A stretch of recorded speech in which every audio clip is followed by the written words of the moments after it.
بسم اللہ الرحمن الرحیم۔ آندھی، طوفان یا تیز ہوا کے وقت نبی کریم صلی اللہ علیہ وسلم سے مسنون دعا ثابت ہے۔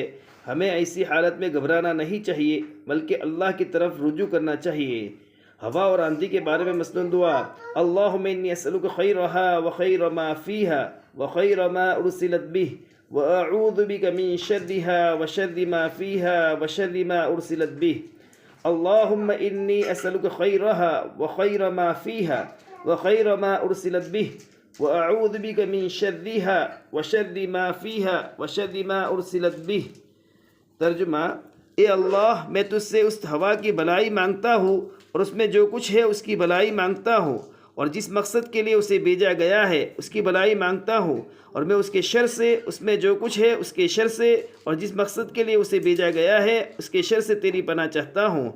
نبی کریم صلی اللہ علیہ وسلم نے منع فرمایا ہے کہ ہوا کو برا نہ کہو کیونکہ یہ اللہ کے حکم سے چلتی ہے، بلکہ دعا کرے اور اللہ سے خیر مانگے۔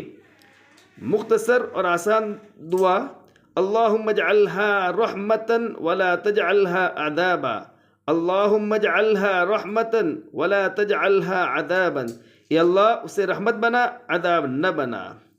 اللہ تعالیٰ اس بات پر ہمیں عمل کرنے کی توفیق عطا فرمائے اور اللہ کی طرف متوجہ ہونے کی توفیق عطا فرمائے۔